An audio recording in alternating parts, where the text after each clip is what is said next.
Hey everyone, it's Dr. B. Nalani Butler here, and I have a special guest for us today. I'm going to let her introduce herself. So thank you so much for joining us. We really appreciate it. Hi, I'm Dr. Zaneta Ivy. I am a senior compliance coordinator at the University of Memphis. Very, very nice. So again, thank you so much for joining us. We want to learn about everything that you do. And so I just want you to start out with just telling us a little bit about yourself, where you work. You already said your job title, all of that, but just can you tell us just a little bit more about yourself? No problem. So most people call me Z or Dr. Z. Like I said, I'm currently at the University of Memphis where I work in compliance. I have worked in collegiate athletics for about 15 to 17 years. I started off as a graduate assistant at the University of Arkansas in Fayetteville, Arkansas. I was also a student athlete at the University of Memphis where I ran track. I was a 400 hurdler and 4x4 relay runner. At the University of Arkansas, I worked in academics. I also worked in compliance for the men side of athletics. At the time I was at the University of Arkansas, the athletic department was split between men and women. So they had their separate athletic directors and staff. From the University of Arkansas, I went to the University of Utah, where I became the athletic academic advisor for men's basketball and men's and women's swimming there. I spent about 1.5 years or so at the University of Utah. I was thinking, like, is this really what I want to do? Now that I think about it, I believe I was just homesick. It was my first time away from home, that far away from home. And also just being out there by myself with no support.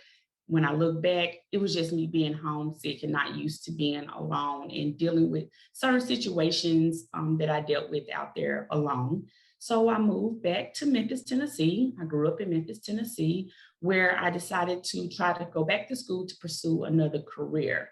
During that time, going back to school, I received an opportunity to move to Miami, Florida, to work with Isaiah Thomas with their men's basketball staff, also with their women's soccer staff as their academic advisor. Isaiah was moving from professional sports to collegiate sports as a head coach.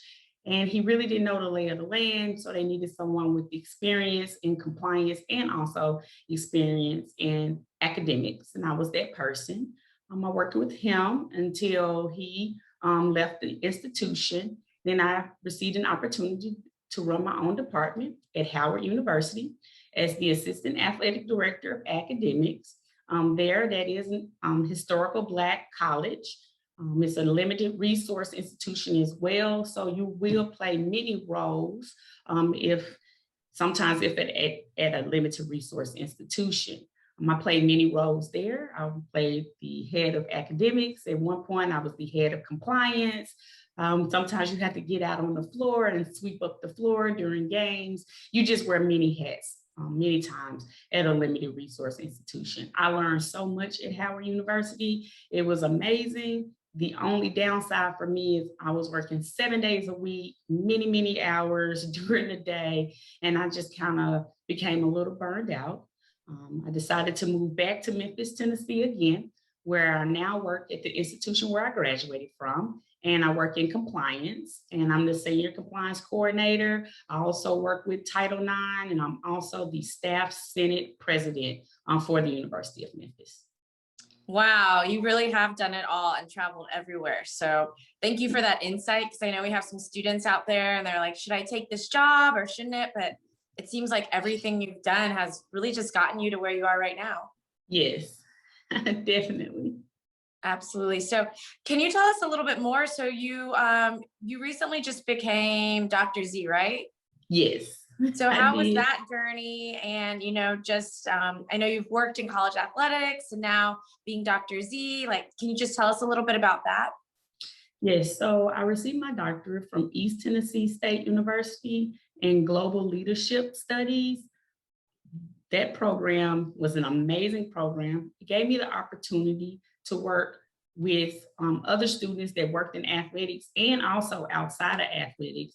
But we got an opportunity to be exposed to global international athletic So we traveled internationally. I went to Tokyo one summer, and then I went to Germany and Amsterdam the next summer in the program. And then the last year, you are doing your research and your writing for that last year. So it gave me opportunity in Tokyo. We was there when they started to build all the different arenas and areas for the Olympics that was supposed to be held last year, but due to COVID, they did postpone it to this year, but unfortunately, there will not be as many spectators there as they hoped there would be. They did have some very unique technology they were going to use in order for like tickets and face recognition and fingerprint recognition. And I hope they do still get to use some of that technology with the amount of spectators that they're having. But we had an opportunity just to speak with them and get firsthand knowledge of bidding for an the Olympics to come to your country. What does it mean? Drugs, when you have to test for drugs and everything. What does that mean? How do you incorporate that with the different countries have different rules? So how do you bring that all together? It was very, very great opportunity for us to have that experience there in Tokyo, and in Germany and Amsterdam. It was the same thing, just to see how people run their sports, different, venues, and how they run their different activities is can be different from the US. Very, very cool. So, I mean, you not only have national experience, right, but international experience. So thank you for Yes. sharing. So you are the Senior Compliance and Title IX Coordinator at the University of Memphis. Can you just tell us a little bit about, your job, Title IX, how it relates to athletics, just, what you do? Okay. Well, I would say the majority of my job at the University of Memphis is compliance. So compliance, we work with the NCAA bylaws. It's a very thick book of different bylaws, different rules that are applied to coaches, are applied to student athletes, they're applied to boosters, donors, marketing, advertising, just a wide variety of rules that we have to apply to our Division One athletic teams here at the University of Memphis. And you use the same book for all Division One sports. They have a Division Two book, and then Division Three have different rules as well. So my typical day in compliance is answering a lot of questions. It may be, how much money can we give for an unofficial visit to a prospect that's coming on an unofficial visit, or if it's an official visit. Those are two different things. So just letting coaches know to apply those rules. Student athletes may have rules, have questions such as, where can I work? How much can I get paid? When can I start working? What does my scholarship entail? When will my scholarship apply to my account? Those type of questions. Boosters and donors may have questions. May I invite a student athlete to my house? May I donate to their team? May I donate uniforms or pay for the uniforms? Or may I put my logo on the uniform? Those might be questions from them. So again, we have to apply these different rules. As far as Title IX go, I do assist now with Title IX because now it became such a large task that now I assist. My main thing that I do with Title IX is sexual assault. And I work with the coaches and our student athletes to educate them on sexual assault, to make sure we are compliant with the NCAA with sexual assault training. The NCAA requires us to have sexual assault training for all of our student athletes and all of our coaching staff. So I have to make sure that I do that training on a yearly basis and make sure that I can sign off to saying that all of our student athletes and coaches are trained to recognize sexual assault and also know what to do if it happens to any of our staff as well as our student athletes. Lastly, with Title IX, I also help with the numbers when it comes to the versus men's sports versus women's sports, the number of sport teams that we have and the number of athletes that we have on those teams, also not only with just gender, but also with race as well. So I do assist with those numbers. I have those numbers that we take as a compliance that we get from all of our staff members and all of our student athletes. So I help put that together and then make suggestions on how we can become balanced in that area. Wow. So, I mean, just hearing from you, I would say you probably have the most important job on campus, right? You're keeping everybody eligible. You're Yes, answering all these questions. You're having to read this thick book, which I know a little bit about college athletics, and I know that it changes every it year. So changes. you have to be meticulous, right? And then making sure that everybody is aware of Title IX and sexual assault and the do's and don'ts, because some of these things these guys don't talk about at home, right? They don't. So we appreciate you. Thank you for educating them and everything that you do. Um, so I guess my next question to you is, what do you enjoy most about your current job? And then also, what is the toughest part?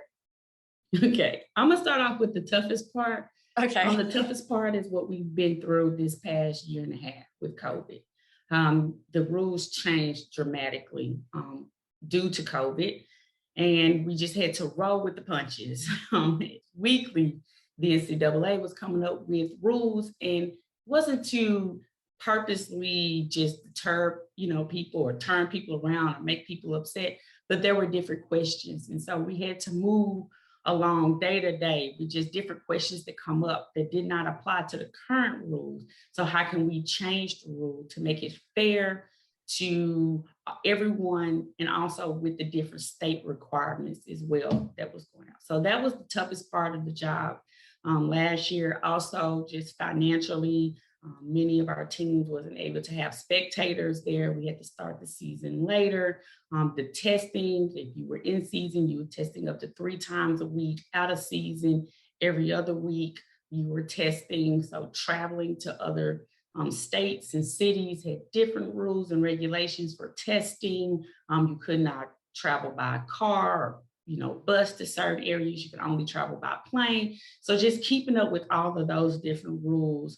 Also, we extended the eligibility of many of our student athletes in their respective sports. What did that mean for us financially? How do we, continue to pay for their education, but also bring in new students as well? Recruiting changed. It was a dead period, which means there's no recruiting period, no talking to athletes on your campuses, no visiting the athletes at their institutions or at their schools, which was just a damper. So all those changes was just hard. Coaches would ask us questions, we give them one answer, boom, it'll change 3 days later, we had to give them another answer.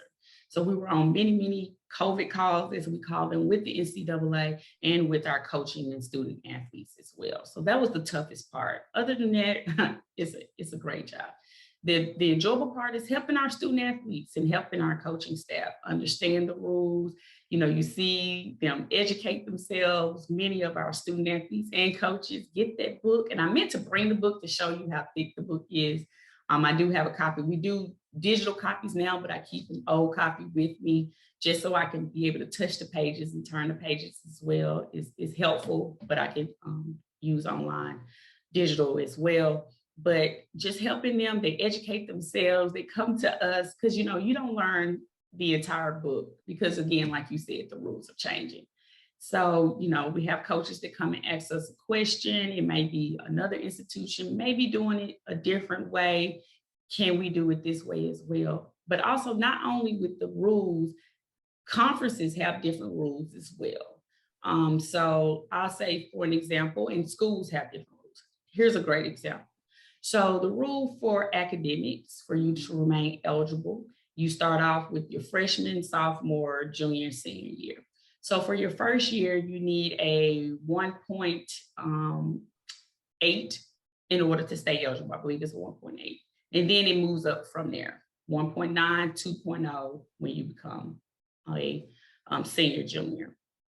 Well, at Howard University, for example, their rule is that you need a 2.0 to remain eligible to continue through sports or any activities on their campus. So we can apply the NCAA rule to that institution, because that institution has a more stringent rule than the NCAA. So we have to apply the 2.0 rule to those student athletes versus if they come to a University of Memphis, we use the NCAA rules. So, being able to move through conferences and move through campuses, those rules are ever changing as well. So educating the students and the coaching staff and the staff as well, because there are different rules on who can talk to student athletes, who can talk to prospects, when you can visit them, when you can have them in their house. So educating them it's so fun. The rules are fun. It's like being a lawyer without having a law degree. So I actually have a question that just popped up in my mind after you were just talking about all that. Social media, it's always changing. So how does that impact your job and the rules and all of that? Oh, it's ever changing. So we can do certain things with social media and certain things we cannot do with social media. So student athletes are free to do what they choose with their social media accounts. We do educate them on what it means to have a social media account, what it means to be in the spotlight. But as far as coaches, when it comes to prospects, we cannot make comments on the prospects. And when I say a prospect, that is anyone from the 9th grade to 12th grade that has not signed a national letter of intent or a 2-year institution, which we call JUCO, student athlete that has not signed with the Division 1 or 2 or 3 institution. We consider those prospects. So we cannot comment on different prospects' social media pages or posts, but we can retweet their posts. It's just many different rules when it comes to social media. When we can post it, a prospect has signed with us, how large it can be, what happens if they come visit the campus, when can we send out. We cannot make statements on our social media account, like saying, for instance, oh, we're so happy that Zaneta's here to visit with our football team. We cannot make different statements. So it just depends on what's going on and what you're trying to do. So. Okay, thank you. Mm-hmm. So my next question to you, athletes and activism was a big part of 2020 and 2021. What are some of the things that the University of Memphis is doing to address issues related to diversity, equity, and inclusion? Oh, that is a great question.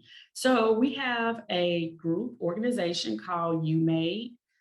We have student athletes as well as university staff members and athletic staff members on this committee. So we do different things to educate our staff and our student athletes about diversity and inclusion, whether it's the LGBTQ education, race education, and also gender equity education as well. This past year, we had an open forum for our student athletes and our coaching staff, where you can come and express yourself, however they may be. And it was a no judgment zone. Nothing was held against you, and you was free to speak, cry, yell, whatever you need to do to express yourself. And that was open to our student athletes. We had one for them, and then we had one for our staff members. Also, we had educational trainings for our staff, whether it was about diversity, inclusion, unconscious bias. We had those staff trainings that was 1-hour staff trainings that we linked up with our human resource department at the university. They gave these staff trainings that was optional for our athletic staff members, but I would say the majority of them did join the Zoom call. So we had to do a lot of things virtually. We also had voter education. We did just educating our student athletes about voting. What does it mean? Help with registration, getting them to the polls, giving them the day off on election day so they can go out and vote, or if they needed to go home and vote. We did not have any practice or meetings during that time for them to go out and vote. We did so many different things. The UMAID committee, we had social media posts, we sent out articles, different articles that we felt like was great resources for everyone to read. And then next year, we have a calendar that we're set up that we're working to make sure that every month we cover something that deals with anything with diversity, inclusion, gender equity, And we just want to make sure our staff and our student athletes are educated. We have many different activities. We're partnering with the university itself and different organizations on campus to give student athletes and staff members an opportunity to join in and not only just be in a secluded environment just with the athletic, department, but also get out and meet students and staff members from the university and join in their activities as well. Wow, you all are doing a lot, and you guys are just going to keep continuing to do that. And I really love the forum you all had for your student athletes and for staff just to come and talk and just express themselves. That's so important. It was very important. And we were so thankful that our athletic director and as well as our associate athletic director came up with that idea that we executed it very quickly. Yeah, I might have to ask you for some ideas. I'm the diversity and inclusion liaison, so we're always trying to think of different things to include to help people get on board with having those tough conversations. Oh, we can definitely link up. Perfect. So this is what you all call networking, okay, students out there? Yes, networking is very important. I wouldn't be where I am today if it wasn't for networking. Definitely. So my next question to you, what advice do you have for current students who would want to pursue a career path such as the one you have chosen? Networking. Yes, so Perfect timing. perfect time. Networking is very important. Also, not just thinking about the money and the title itself, but actually going out and getting the experience. So you may have to intern or do some free volunteer work with different departments, work on the different staff members in order to get that experience. This is a very, I say it's a small market, but it's a hard market to step into if you don't know someone. So that's why networking is very important. Spending your own money to attend conferences. I have spent my own money to attend many conferences. I have, linked up with people, shared hotel rooms, drove to many different places with, graduate assistants or interns with me, and we go to these different conferences so we can gain knowledge, reading articles, making sure you set up your LinkedIn profile, turn it on so that people can know that you are looking for opportunities, whether it's a graduate assistant opportunity where you attend grad school and the institution that you work for pay for grad school for you, but you also get an experience, or you become an intern. There are paid internships and unpaid internships. Also, if you want to go to law school, you want to be an agent, or you want to work in, some part of the athletic department, going to law school doesn't mean you have to necessarily pay itself. We have graduate assistantships where, like at the University of Memphis, I have a graduate assistant that's in law school and we paid for his law school.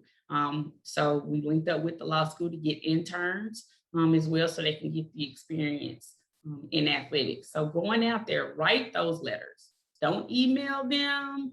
Don't just send, just some generic email.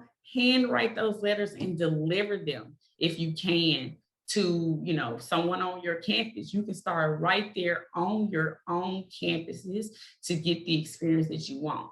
When I went to the University of Arkansas, I sat in the athletic department waiting for the director of academics to return to ask for an opportunity to work in the department.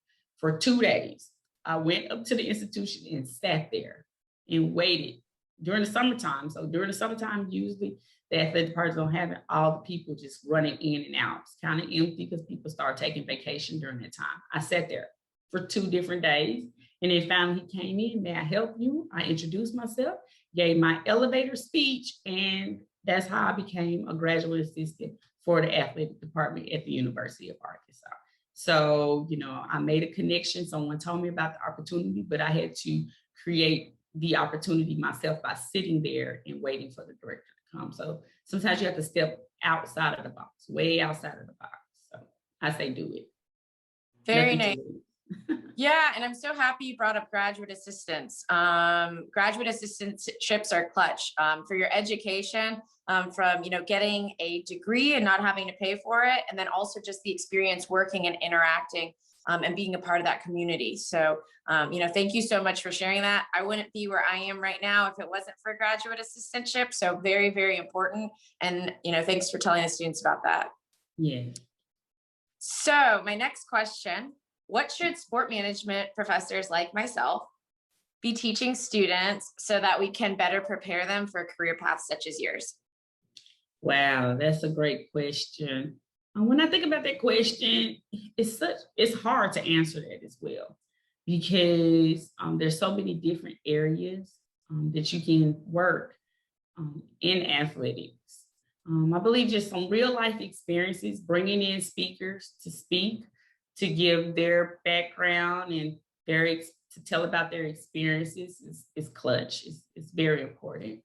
But also making sure that you educate yourself on what's going on in the sports world, whether it's professional, collegiate, or scholastic.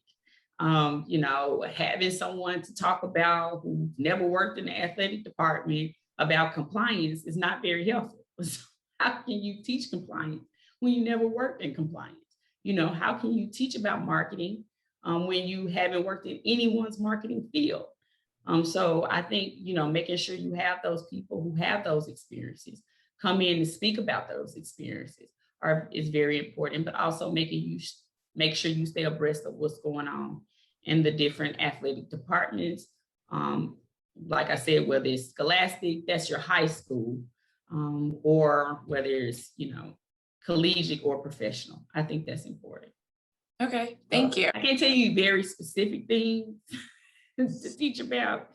But I say the most important is to bring those speakers in from different areas too, because not everyone want to be in collegiate sports. Not everyone wants to go to professional sports. Some people want to be that high school athletic director as well, and understanding what it means to be a high school athletic director or a high school coach. Just because you're a student athlete would not make you a great coach. It would not make you a great athletic director. So, and the different paths that people can take to get to those levels as well. Because you have, AAU coaches who make it to be a head coach of Division I team. And, what's the path that they take to get there? Like, for example, our head coach of our men's basketball team, Coach Anthony Penny Hardaway, started off with AAU teams and then worked at the high school, volunteered there as one of the coaches with the high school team, and now he's a Division I head coach. And some people feel like, oh, well, he got there because he was an NBA player. Well, we actually hired someone before him with experience. And so so just because you play in the NBA, that doesn't necessarily mean, or in the NFL, doesn't necessarily mean that you're going to be a great head coach as well. There's so many different things you have to know about coaching and being an athletic director, your people skills. You have to know how to supervise. You have to know how to go rub elbows with different people, donors, boosters, and community liaisons as well. So just teaching people skills, which is hard to teach, but making sure that your students have the opportunity to get out and, dress for reception. How do you dress for an interview? Teaching about what to wear for interviews, what not to wear. Developing interviewing skills as well. Resume writing, that's important because you can't get through the door without resume writing. So, how do you write the resume, your cover letter, your elevator speech? Those things you can teach as well. Very nice. Well, thank you for the advice. Thank you for the tips. So you students out there, when I have experiential learning opportunities or ask for, 10 hours of volunteer work, resumes, cover letters, all of that, you're hearing it right here, how important it is. So, yeah. And feel free to reach out to me, Dr. Zaneta Ivy at ZIVY, so that's ZIVY at memphis.edu. Feel free to go to the University of Memphis website, go to athletics, go to our staff directory, and you will see me under the compliance tab. Thank you. And you all definitely, if somebody gives you their email address, if somebody says, reach out to me, reach out to them. Okay. A lot of people don't do that. You don't have a lot of access to people. So right there, that's your connection. So my last question for you, is there anything else you'd like to add before we wrap up for today? I say go for it. Don't hold yourself back from an opportunity because, like I said, because it doesn't pay what you feel like you deserve right out the gate, because it's too far away from home, or because it's a Division 2 or Division 3, or even an NAIA institution. Go out and get that experience if that's what you really want to do. You might get there. You might not like it after a year. It's okay, but at least you jumped into the water and felt the temperature before you jumped out. So just make sure that it's like YOLO. What do you have to lose? You have nothing to lose. You only live once. And I say, do it. Me going to Utah was the start of my career, and I don't regret going to Utah. I did have a different experience in the city of Utah, and it was very different, but it also taught me things as well that helped me be able to live in Miami, which was still far away from home, be able to live in the Washington, D.C. area, and also be able to work in the athletic departments that I worked in. So take the opportunity. Power 5 schools, I worked at those, limited resource institutions, and also, your secondary. I don't want to call them secondary, but we call it the Power 6. University of Memphis, we're the Power 6. And so it's mid-major. So go out and take those opportunities, meet the people, reach out to people, send them emails, write those letters, call people, make cold calls if you can, leave a message on their voicemail, asking that you just want to set up a Zoom meeting if you're not in the same city, or can I go out and buy you coffee or tea, just to speak about what your experiences are in the position that you have. That's whether it's in athletics or not. You might want to be a CEO of a company, reach out, go and write the CEO of FedEx. You never know, they might just read that letter and reach out to them and see if you can speak with anyone that you want, where you want to go. Just reach out. Well, thank you so much for your time and for all that advice. I think you bring up so many great points with, like you said, YOLO, taking those opportunities. You don't know what you want to do. So maybe take a temperature check, try this, try that, because the best thing you could do for yourself is figure out what you don't want to do, so that when you know what you want to do, you can commit yourself to that. Exactly. So we just appreciate you sharing your journey and all your insight and all your advice. So thank you for everything. Thank you. Thank you for having me. And good luck, everyone. I hope someone will reach out. Take care. Bye.